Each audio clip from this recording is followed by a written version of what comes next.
बुद्ध का एक शिष्य बुद्ध के संदिग्ध में 6 वर्षों से था। वो एक दिन महात्मा बुद्ध के पास आया और बुद्ध से कहा, हे बुद्ध, मुझे आपके पास 6 साल हो गए। मेरी बात कितने शिष्य आए, उन्हें आपने इस बीच किसी एक दिशा में ज्ञान देने के लिए भेजा, लेकिन मुझे अभी तक नहीं भेजा। क्या मुझे अभी तक बुद्धत्व प्राप्त नहीं हुआ? बुद्ध मुस्कुराए और बोले, यह तो तुम्हें खुद समझना होगा कि तुम्हें बुद्धत्व प्राप्त हुआ है या नहीं। शिष्य बोला, हे बुद्ध, आपने मुझे इन 6 सालों में जो भी उपदेश दिया मुझे वो सब याद है। आपकी बताई एक एक बात मुझे याद है। आप मुझसे भी पूछ सकते हैं, मैं आपको हर उत्तर देने के लिए सक्षम हूँ। आप मुझे एक मौका तो दें ताकि मैं किसी भी दिशा में जाकर लोगों को आपके ज्ञान के बारे में भी बता सकूं। बुद्ध ने कहा, ज्ञान की बातों को याद रखने से कुछ नहीं होता जब तक आप उसे अपने आचरण में न लाओ। जब तक आप किसी भी चीज को अपने आचरण में नहीं लाओगे तब तक आप दूसरों को नहीं कह सकते कि वो उसे अपने आचरण में लेकर आए। शिष्य ने कहा, जो भी हो, कृपया आप मुझे एक मौका दें। आप मुझ पर भरोसा रखें। मैं सभी को अपने ज्ञान से प्रभावित कर सकता हूँ। मैं लोगों को ऐसी बातें बता सकता हूँ जिससे उनके जीवन में शांति आएगी और शांतिपूर्ण अपना जीवन जी सकेंगे। बुद्ध ने कहा, अभी तुम तैयार नहीं हो। जब तुम तैयार हो जाओगे मैं तुम्हें खुद ही सही मार्ग पर जाने के लिए कहूँगा। शिष्य ने कहा, क्यों बुद्ध? आपने मुझे इन 6 सालों में इतना भी ज्ञान नहीं दिया जिससे मैं लोगों को प्रभावित कर सकूं। बुद्ध ने कहा, ठीक है, तुम पूर्व दिशा की तरफ जाओ। वहां तुम्हें एक गांव मिलेगा, उससे तुम भिक्षा मांग कर लाओ और वहां के लोगों को अपने ज्ञान से मदद करना। कल सुबह तुम वहां अकेले जाना और शाम को आकर मुझे बताना तुमने कैसे वहां के लोगों की मदद की। वह शिष्य ये सब सुनकर बेहद खुश हो गया और बुद्ध का आशीर्वाद लेकर चला गया। और वह रात भर ज्ञान समेटता रहा और मन ही मन सोच रहा था कि मैं कल ऐसे ज्ञान की छाप छोड़ूंगा कि वहां के लोगों को साथ बुद्ध भी मुझसे प्रभावित हो जाएंगे। सुबह उठकर वो महात्मा बुद्ध को प्रणाम करने गया। उन्हें प्रणाम कर वह पूर्व की तरफ में निकल गया। शाम को जब वह वापस आया तो बुद्ध ने देखा कि शिष्य के माथे पर चोट लगी है और खून बहा रहा है।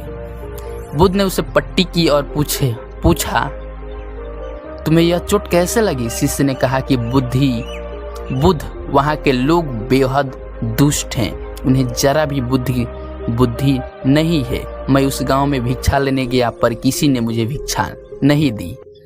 सब मुझे गालियां दे रहे थे। एक व्यक्ति ने तो मुझे भी भिक्षा तो दे दी, लेकिन नीचे फेंक कर और कहा, इसे उठा लो। मैंने उन्हें काफी समझाया, लेकिन वह मेरी बात सुनने को तैयार ही नहीं थे। उल्टा उन्होंने मेरे साथ हाथापाई भी की, जिससे मुझे चोट लग गई है। हे बुद्ध, आप मुझे दूसरी जगह भेजिए जहाँ के लोगों पे बुद्धि हो, इस तरह ना हो।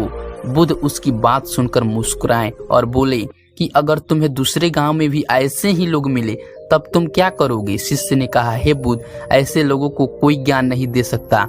वह लोग अज्ञानी हैं, उन्हें कौन समझाए? बुद्ध ने कहा, वह लोग अज्ञानी नहीं बल्कि ज्ञानी हैं। उनके पास बहुत बुद्धि है परंतु उनके पास खुद का ज्ञान है। अब अगर तुम किसी दूसरे के ज्ञान को चोट पहुंचाओगे तो वह कुछ तो कहेंगे ही। तुम्हें ऐसे लोग हर जगह मिलेंगे, तब तुम अपना ज्ञान उन्हें कैसे दोगे? बुद्ध ने शिष्य को कहा कि आज तुम आराम करो, कल शाम को मेरे पास आना। शिष्य बुद्ध को प्रणाम करके चला गया। अगली शाम जब वह वापस बुद्ध के पास आया तब वहां एक और बुद्ध का शिष्य मौजूद था।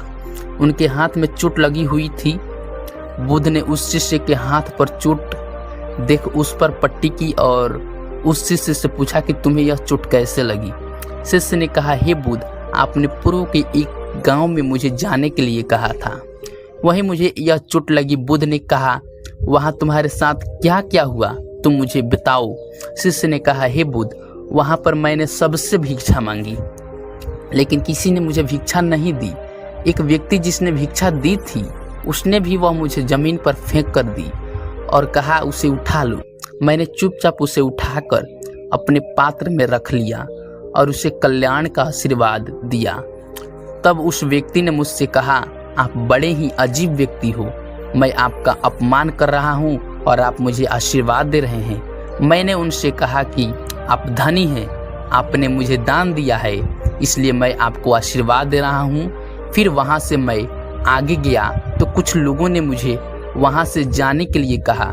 उन्होंने मुझे कुछ अपशब्द कहे और मुझ पर कुछ पत्थर फेंके, जिससे मुझे चोट लग गई।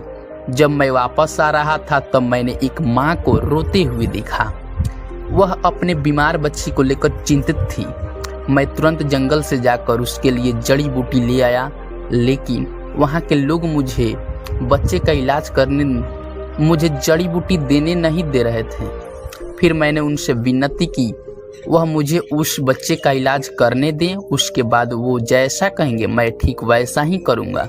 फिर जिस व्यक्ति ने मुझे भिक्षा दी थी उसने गांव वालों को समझाया, तब उन्होंने मुझे उस बच्चे को जड़ी बूटी लगाने दी।